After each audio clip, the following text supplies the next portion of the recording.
Guess what, guys? It's time to embrace the horror.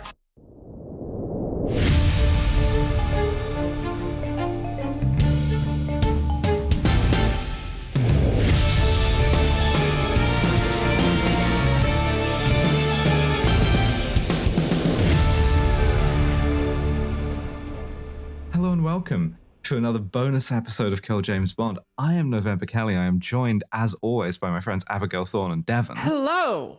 Cowabunga. And it is a slightly deafened Abigail Thorne's choice of bonus episode this time. Yes. Good morning, listeners. We're recording this in the morning because I have to be on stage in the evenings at the moment. But we are watching Armageddon. We all woke up in the big bed that we all sleep in Kill James Bond Towers, and we put on the coffee, and we all had our various themed breakfasts. I had kippers and champagne. Devon had some kind of Chinese pastry. Chinese. Yeah. I'm not sure what Nova had. Oats, I guess. Oats, sugar lumps, an apple, things of this nature. Basically. We've attached Nova's feed bag. And we've all watched Fucking damn it. Armageddon together. I'm so neurodivergently thrown off by my own mixer betraying me and deciding to play the theme at 50 trillion decibels that I'm just letting you two score fucking horse girl points off. We're just I'm firing not off even at you now, yeah. We could tell that you were distracted. I am the American F-15 to your Kuwaiti FA-18. You're just like scoring points off me for no reason. There's nothing I can do about it, and I'm sort of forced to eject into a suburban neighborhood of Dubai. But yeah, so we are doing a morning zoo edition. No, okay. Worry about it. Wait until the next There's Your Problem news segment, which should be in about 6 months' time. Oh my god! I just edited the most recent one that you recorded. You recorded like a day before it started, and the whole goddamn news is like a punchline. I like to record a lot of podcasts on like September 10th, 2001. Yeah. But so this was my beautiful friend and colleague Abby's choice of Armageddon. Yes. Some real Michael Bay shit, except as I locked in to watch this, I realized that it was 2.5 hours long. It is. It's long. It it's is, long. yeah. I didn't realize That's not that. a Michael Bay. That's a Michael Gulf. That's a Michael Estuary, if anything. Yeah. There's too much. It's too much. But so you may remember this film from, and I think this is still the funniest thing that will ever be said about it by anyone. So we'll always be second place on this one. You may remember this from the drunk commentary track that Ben Affleck did, where he's like, "This is a stupid premise for a movie," and.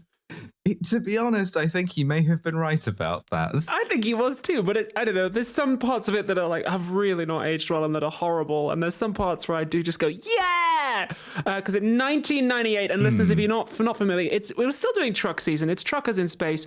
Big asteroid is coming to Earth, so they have to get a bunch of Earth oil men, trucker dudes, to go up and blow it up. It's just exactly as dumb as it sounds. So it's interesting that you mention that there are some bits that have not aged well. Are you referring here to my page and a half of tranny drops? I was actually referring to the racism, but that also hasn't aged well. There's another couple of things that haven't aged particularly well either, and I'll flag them up as we get through. Yes. But it does open by going, asteroids. You ever heard of the dinosaurs? Yeah. They got you ever wiped seen out one? by a No. Guess big what? fucking asteroid. Yeah, they did. Obliterated all the higher dinosaur agriculture and civilization completely. Absolutely. Yeah. Damn shame. Also about to like completely obliterate astronaut civilization, right? Because we start with some like real astronauts. Sorry, right? no, we start with flaming titles that explode.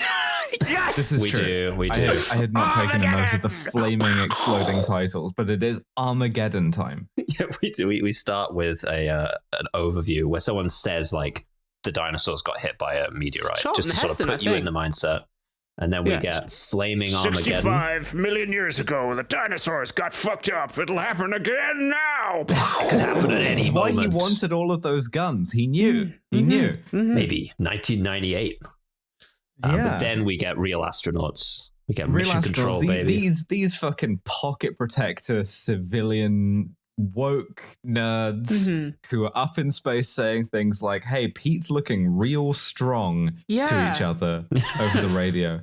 Pete's been lifting in space. Pete looking good as hell. Pete's been working out. Pete's cute. Pete can bench like 1,000 kilos in space. Yeah, and this is some real late 90s shit where they're on the shuttle and they're doing like astronaut TV repair, essentially. They're working on the satellite, right? They're changing out. They're putting the V chip in the satellite so America's kids aren't corrupted by the sort of influence of like, old school hip hop. When minute one, we blow up the shuttle. Yeah, boom. Yeah, Kessler Pete's syndrome. toast. Here we go. This is Michael Bay. The regular ass shuttle that you're used to, it's gone now. It's gone the way of the dinosaurs because I exploded it with a meteorite. Boom. And then all the little fragments of meteorite start racing towards the Earth. And then the Americans are like, shit, you gotta alert the president. We got incoming. Get on the telephone. Wake up 11,000 people. Search every outhouse, doghouse, cat house, hen house in space. Hack, tap, bypass. Then we had a great like scrambling montage. It's so good. It's really beautiful, in the symbolic. bit. Oh god. In the scrambling bit, they start it. God damn it! In the scrambling montage, the credits start at just the right time for Ben Affleck's name to come up like a location. So we begin at Ben Affleck Air Base. Yeah. Ben Affleck. One of the first shots of the astronaut getting hit by a meteorite, by the way, is his little American flag symbol getting blown completely through by something. Yeah. And that's how they start it, and that's how they continue. Yeah, Perfect. baby. Bam, bam, bam, bam, Yeah, there are not a small number of American flags getting blown up, shot through, driven through at one point in this movie. So many American flags, but also Bruce Willis does a lot of talking against American flags in the latter half. At this point, we also have to meet women. Because we're about to meet the first woman in the movie, and I'm afraid this is going to set the tone.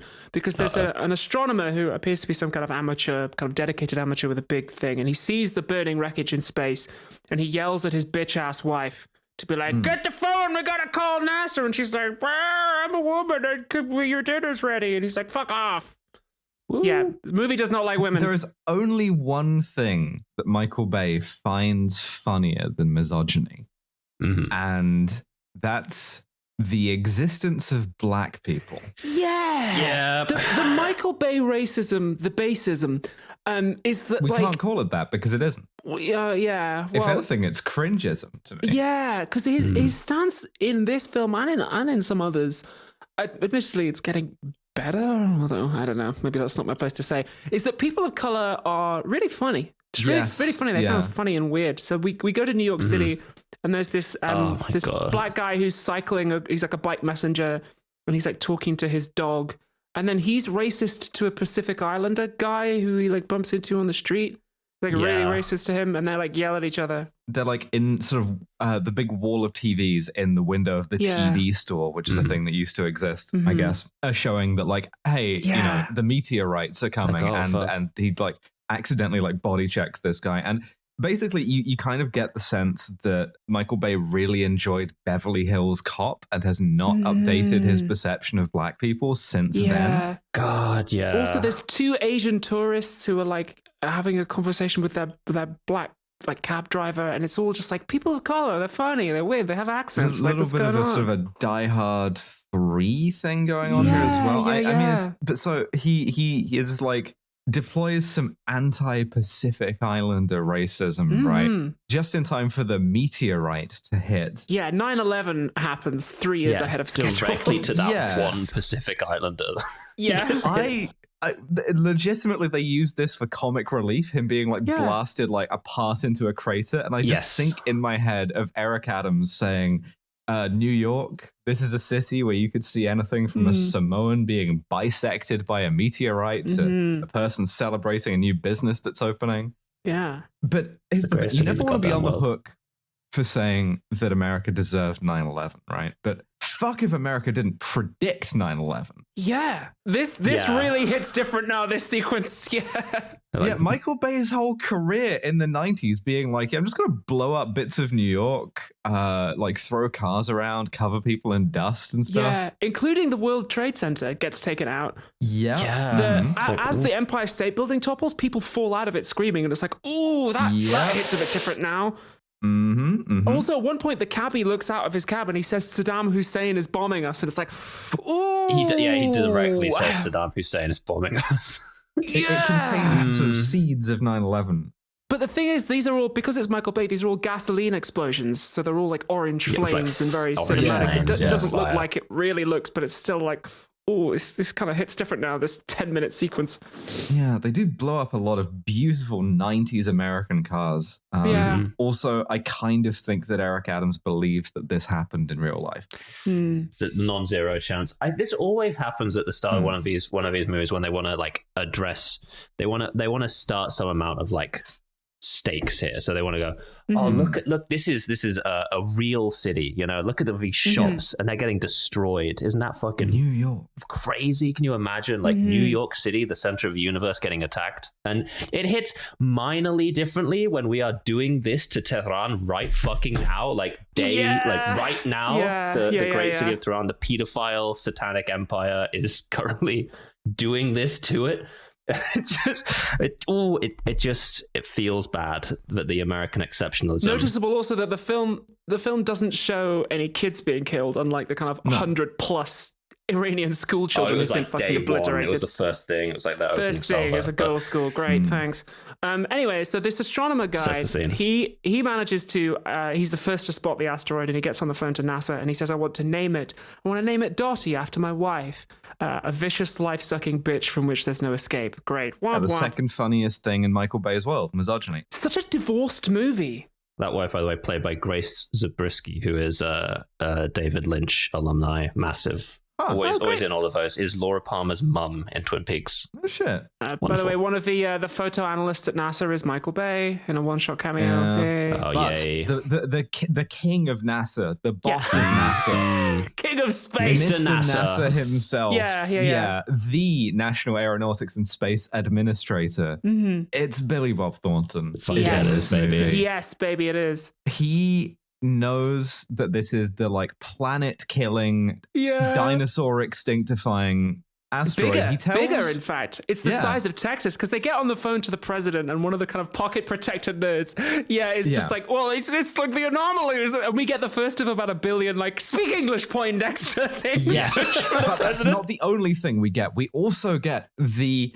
sort of the best and clearest example of disaster movie cliche, because somebody tells the president, I think it's Jason Isaacs, who was in this movie for about 5 seconds, insanely, like, yeah, the asteroid's the size of Texas, and your president goes, my God.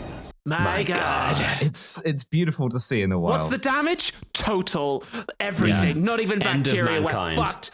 We have 18 days. Doesn't matter where on Earth it hits. Yeah. This is going to be an important point, because for some reason the US government keeps this one under its hat. It does. Yeah. And at no point does any other nation in the world is shown to notice this satellite. Yeah. Listeners may not know this, but in 1998, the United States government had the capacity to keep secrets rather than immediately tweeting them. Yeah, it's interesting, isn't it? Yeah, the rest of that is just the kind of Michael Bayness of America is the only country in the world, which he does kind of believe, basically. Yeah. Everyone else is just someone doing an accent pretending for fun. Yeah. Well, the asteroid was in the Epstein files, so they didn't tell you about it. Doing an arrival bit where the sort of Chinese National Space Agency is playing mahjong with the asteroid. Accidentally the asteroid's priors are getting filled with sort of competitive sort of game playing, you know. But now we have to cut to our I hesitate to say the word hero, but protagonist at least. Oh, here we fucking go. Yeah, Bruce Willis, who's on an oil rig in the South China Sea, hitting golf balls at a Greenpeace protest boat. First thing we see, again, hits very differently 30 odd years later, when we know that climate change is not only real, but the realest thing in the world, and coming for us. Yeah, Greenpeace completely fucking vindicated, totally right. Well done. Very, very funny to be shanking golf balls. You're aiming at the Rainbow Warrior at this point, you know, to be But also we get a little bit of that middle of the road Americanism, because he shouts in what I think is an 80-yard line, I'm giving you $50,000 a year anyway. He's donating that to Greenpeace from his changing the system, because he's got a shitload of oil money. Yeah, which is just it's cool. Just fascinating to put that in Yeah. there. He's a good oil guy. He's like a working class oil trillionaire. He is. That actually is his character, by He the way. actually is the working class oil guy. Oh, fuck, you're so right. Ooh, I'm sorry. That's the end of your free preview for this week's episode. Why don't you head on over to patreon.com/killjamesbond, all one word, and sign up today for as little as £5 a month.